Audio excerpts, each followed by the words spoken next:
So what time is it in Finland then now? 12:30. 12:30. 2 hours ahead.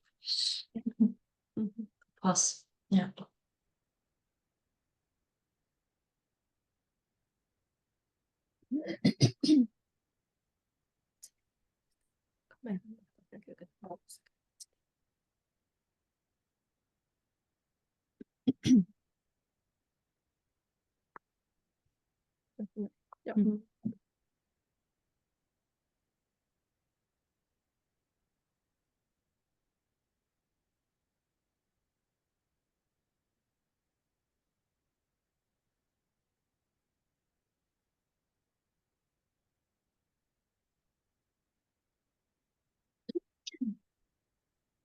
Okay, so we are at 10:30, so we should start on time. I suspect there may be some people coming in a little bit late, but we will start. So thank you to Jess and Toyin who are here. I'm going to let the first speakers introduce themselves with proper pronunciation of their names and their institutions. So this is Minnie, Anna, Annie, and Paula, and they're going to be talking about academic resistance, how to start a rebellion with a book. Go ahead. Yeah, and the universities are me and Annie are from University of Jyväskylä, and Paula is from University of Tampere. Okay.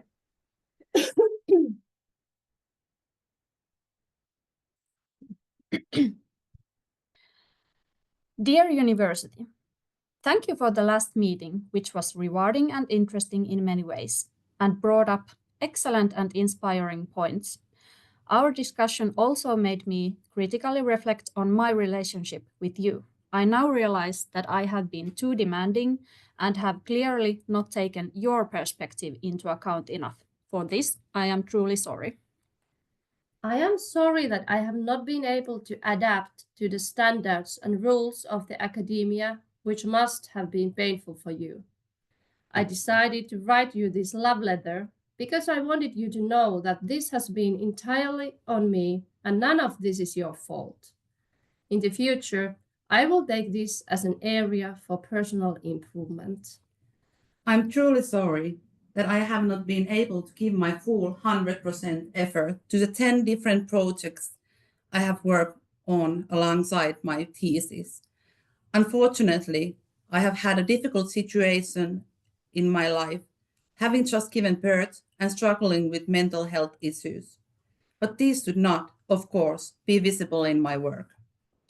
I have tried to optimize and prioritize my work, and I think I have succeeded quite well now. For example, I no longer work after 10 p.m. or on national holidays. I have also started regular meditation practices and participated in self-compassion course organized by the faculty. Unfortunately, despite this, I was classified as a sea lion in the energy test organized by our faculty. I have already made plans on how I could rise up to the rabbit energy class next time. Yesterday, I attended a mentoring session with 5 other colleagues, and we shared very similar experiences of your impossible demands and our feelings of insecurity. The mentor, who was a consul from some big firm, looked at us seriously and asked, "Why are you working here?" We all just said, "We don't really know. It doesn't make any sense. Maybe we are masochists." It is also very frustrating that you seem to value my male colleagues more, give them more space in project meetings and better job opportunities. I am tired of playing your games where not everyone starts from the same line. It is completely unfair that if I bring up an issue, I get a difficult reputation, while men are praised for setting firm boundaries. I can't help that as a woman, I take a role of secretary, mother, and therapist, both at work and at home. Enough is enough.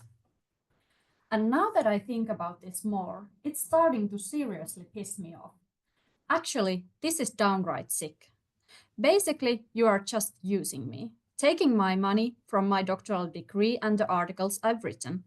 Apparently, I should be doing research on some fucking innovative and trendy buzzword topic. Apparently, I'm supposed to become some sort of academic entrepreneur, branding and marketing myself on every damn platform while making strategic moves to advance my career.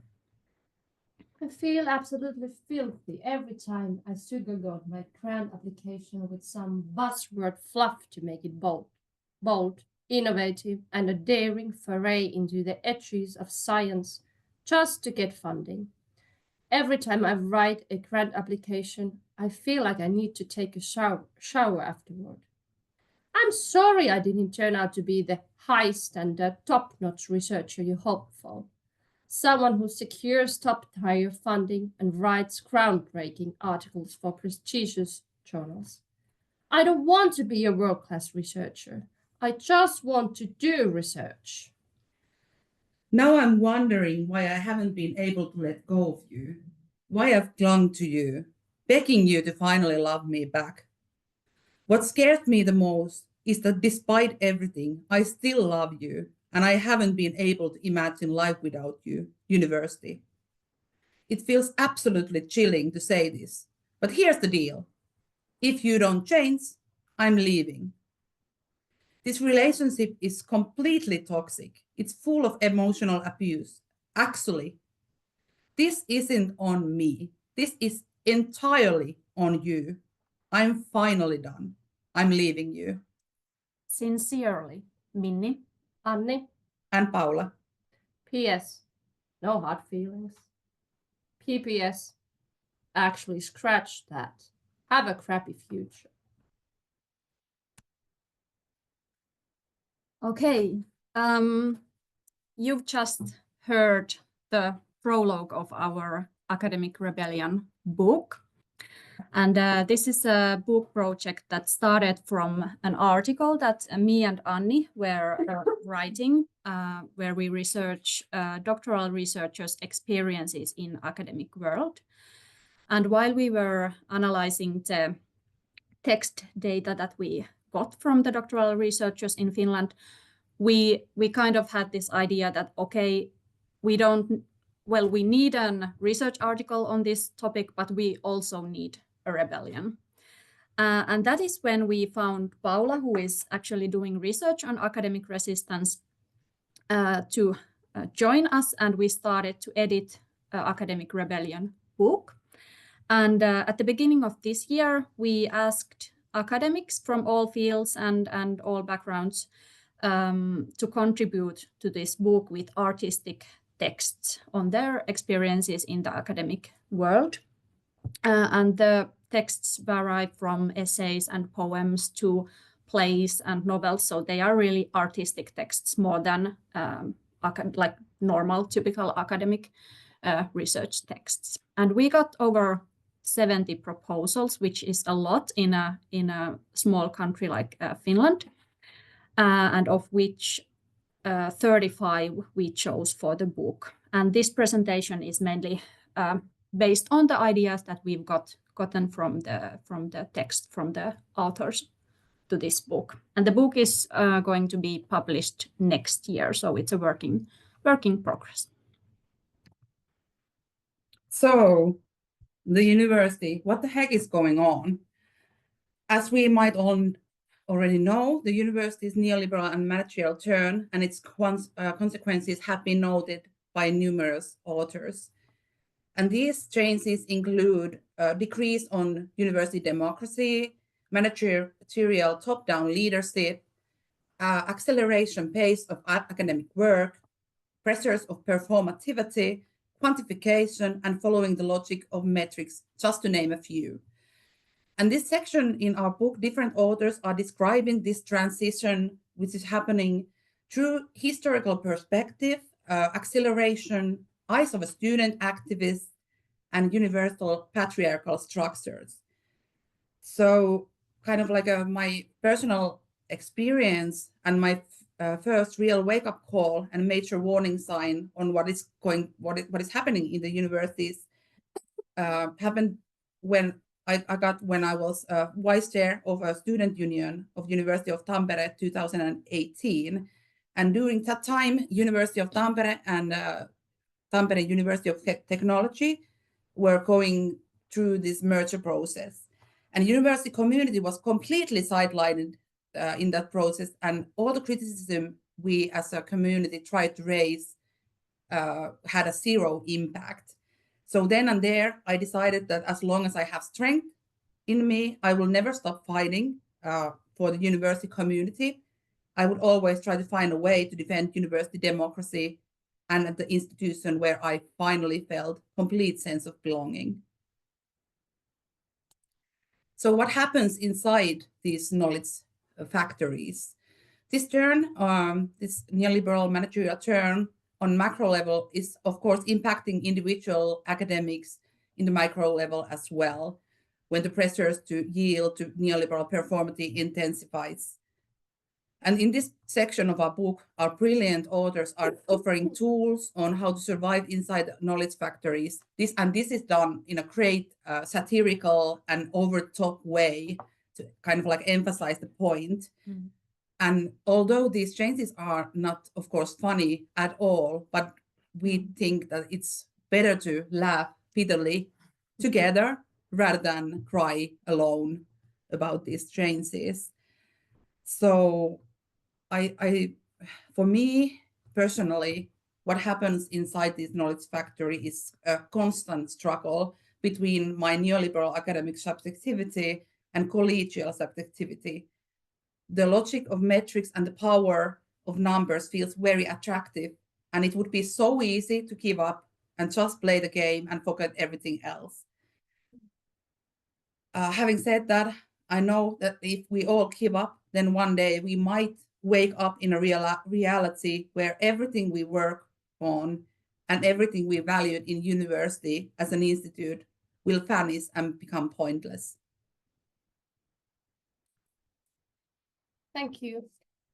So the authors of our book, they were describing many kinds of places where the demands of the neoliberal university are being experienced consciously or unconsciously many times as a nasty, bothering, like weird feelings. And our example here of the place is the coffee room, which seems to be kind of liminal space and a repository of tacit knowledge, where the so-called formal rules are experienced or learned if you can end their chair. So the rules can consider, for example, power hierarchies, who can speak and what is said and how it's been said. Is the way belittling or appreciating, for example, or is there constant complaining who has the hardest time or the most miserable situation in his or her career? Or do people even have breaks? Or are they just non-stop working and not even visiting the coffee room of the university? And what if you don't come from an academic background? How can you learn the way to talk or like to behave there? And now I want to share my own example as a grant researcher, how grant researchers may not even have access to the coffee room at all. So, sorry, I have to have a sip of water first. So I had just had my third child, 2021, and also at the same time we had the new PhD positions open in our university. They were like 1 to 3 positions open, and my baby was sleeping very well, so I had energy to apply the place, and I was lucky to get it. But I knew that I wasn't able to, or I didn't want to start to work immediately, or not even then when the job contract was set to begin in the August. So I talked with the head of the department and asked that whether it's possible to postpone the beginning of my work contract, because I'm on a maternity leave and my husband wasn't able to stay at home yet. And she said that, yeah, she will have a conversation and she will be back on the situation later on. Well, she never talked to me later, but in the fall, I emailed to her and asked, okay, so is it still open and when can I start to work? Something like that. And then I just got an email from another person, not this head, and saying that, okay, so we are very sorry, but because of the fairness principle, you are not able to start the contract later because everybody has to have the same rights.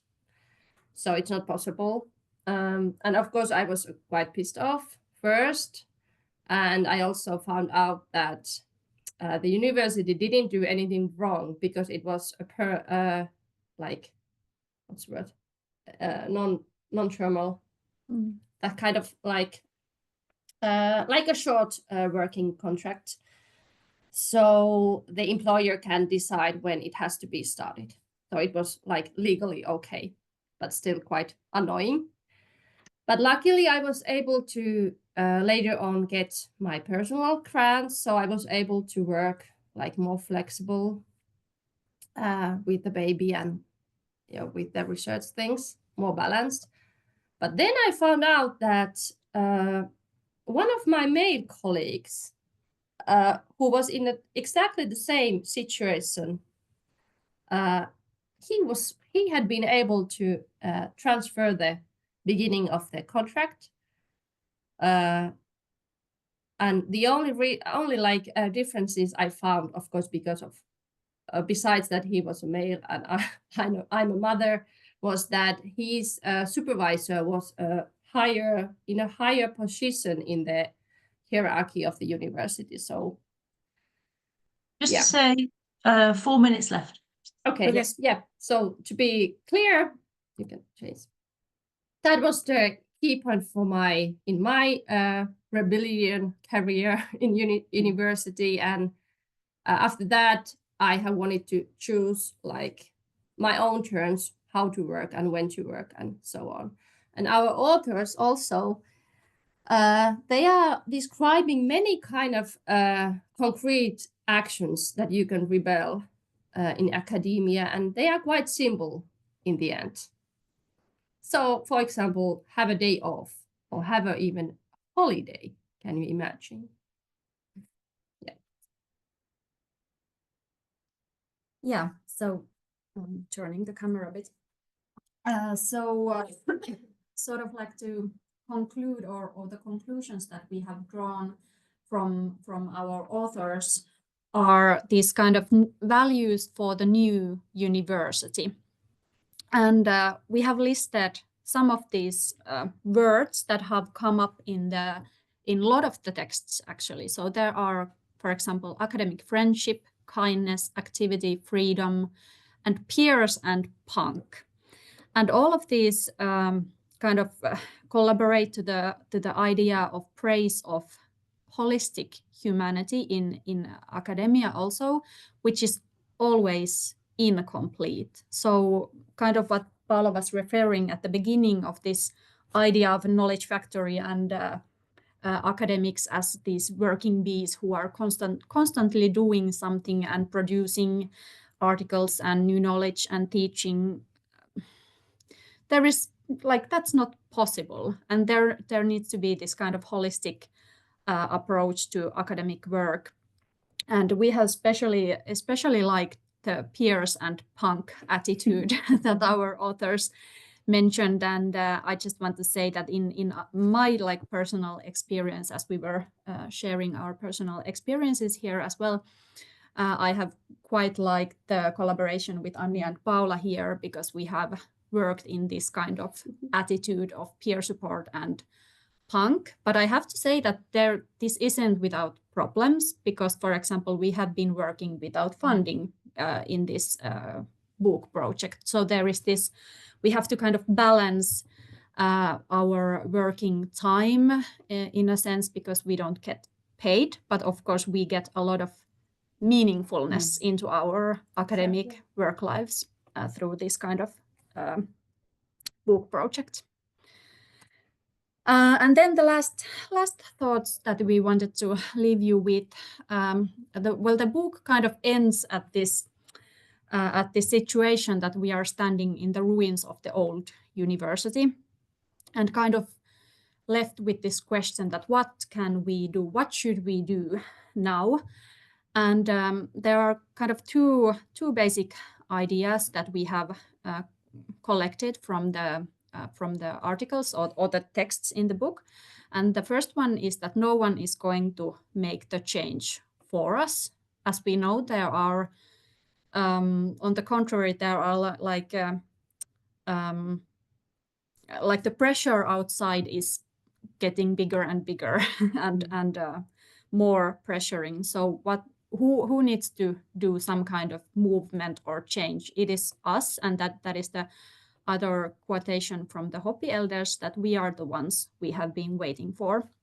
But actually, when we started this book, we were kind of had this feeling that, okay, something needs to be done, and doesn't, like, we felt kind of alone in this project, and we felt the passion that something needs to be done, but who are we, or are we alone kind of in this situation? And doing this book, we have understood that there is actually a lot of us, like a lot of rebellious people in academia, and it has been so nice to build this kind of community that I actually feel that we are building something in Finnish academia. We have this, for example, Instagram page, which is growing steadily, and there are like all the time more people joining the rebellion.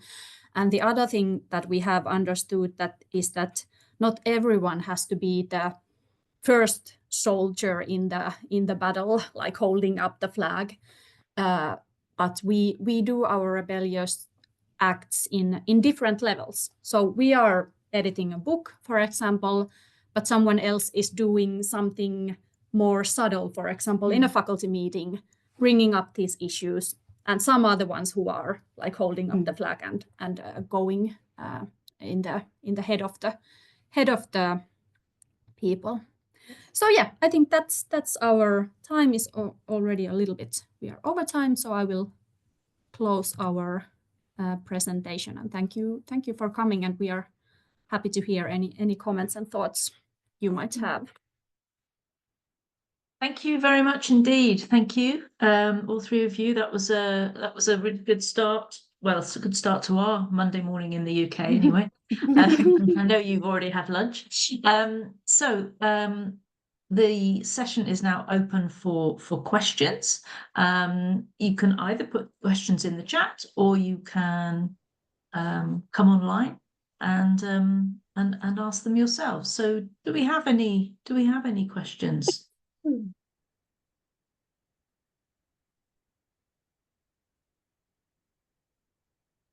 As yet. Toyin, yes. Please go ahead. Hiya.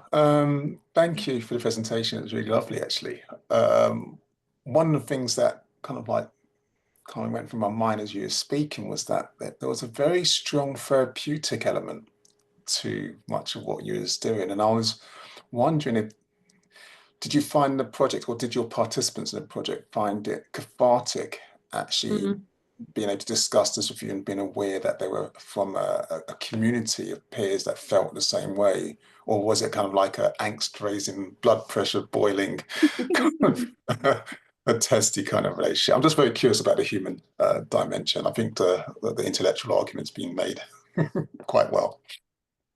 Yeah, I can answer that. I think it was absolutely cathartic and therapeutic. The first response we got when we published the call for papers in this book, it was overwhelmingly positive, and people we got the feedback that this is something that we have been waiting for. And actually, I don't know if this is some kind of record, but 2 hours after we published the call, we already got the first proposal in our email. So I think there, I don't know how is it even possible, but I think there might be, maybe people had written poems for themselves to kind of like ponder these themes. And then there was like a possibility opened, and they were like, okay, this is it. I will send my stuff to this book project. So absolutely therapeutic, and for us as well. Yeah, absolutely. And I think this is kind of like it's also blood pressure rising thing, but I think for me it's mostly like filled with this academic friendship and care and this sense of community that I feel, joy. and joy, also hope, which is really important.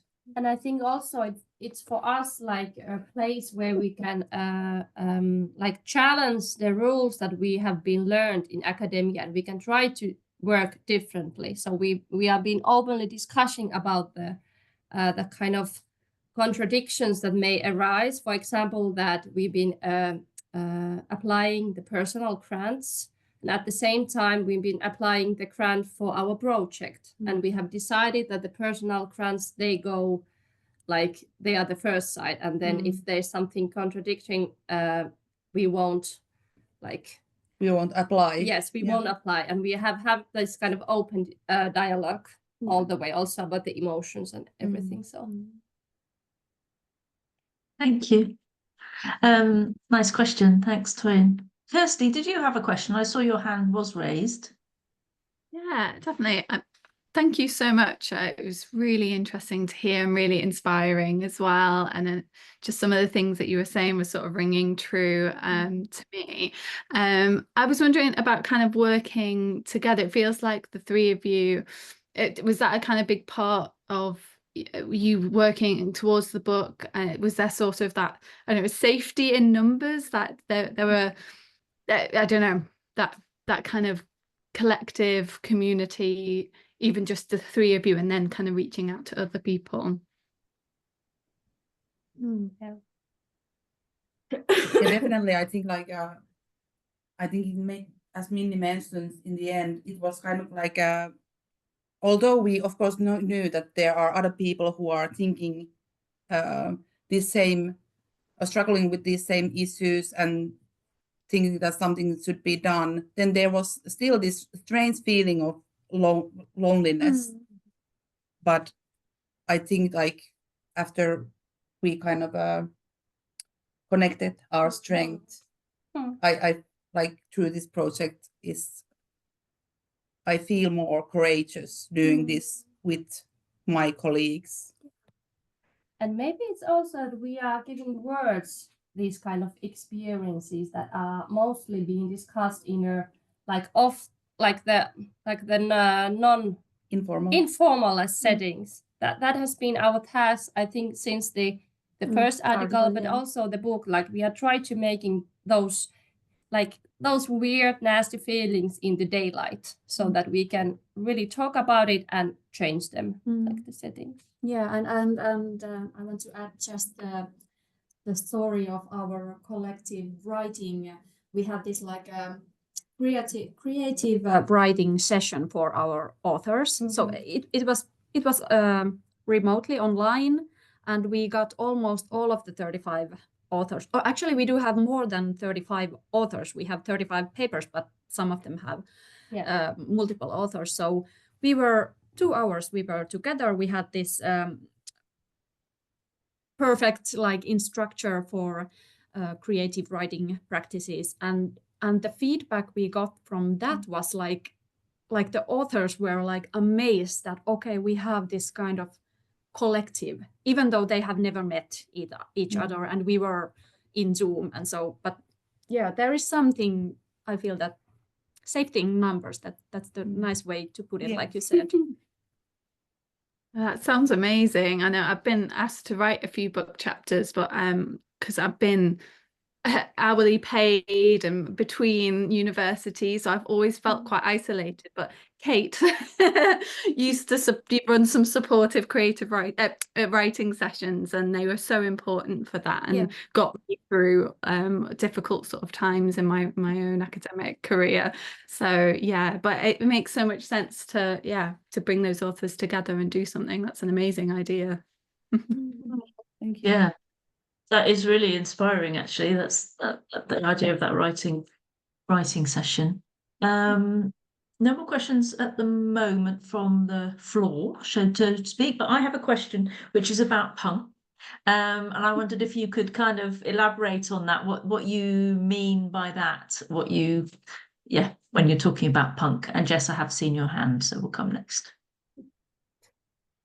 So there is like one, I think punk and this kind of like non-nonsense attitude was mentioned in several texts, kind of like taking the power and like breaking these hierarchies and this structure can make rule for something new.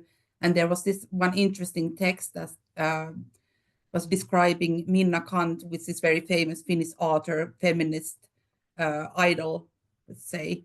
The text described Minna Kant as a punker. Yes. Punker. Oh, great. Okay, that's a new name for me. I haven't come across that. Great. Okay. Christian has just, we're going to extend the question session because our third paper presenters are not here. They're being sought at the moment across the internet, so we can just carry on for the time being. Okay, Jess, you had a question. Yeah, I did. And just to say as well, to echo what other people are saying, amazing. Like, I particularly loved the letter at the start. It was so inspiring, like laughing, crying, all of the things. I just wanted to ask, how you and the authors are sort of thinking about your relationship with your trade unions within your institutions. It's something I'm personally kind of grappling with, and I'd just be really interested to hear how that's like, what that's looking like in a kind of Finnish context. I think in Finnish society we have very powerful trade union traditions, and people usually, I think most people kind of like join the trade unions. And this is like I am actually the vice chair of the National Researchers and University Teachers Union. So this is kind of like I also always try to promote also this like collective actions that we should do together. And I think trade unions play a really big part of like making the possibility to change.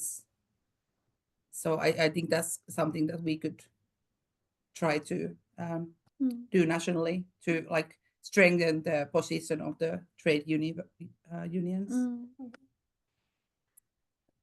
Yeah, maybe I can like continue from that, because one thing that I've been thinking of lately is like this difference between offensive and defensive resistance, and I feel that trade unions are great at the defensive resistance. So the like the aim is to at least maintain the status quo.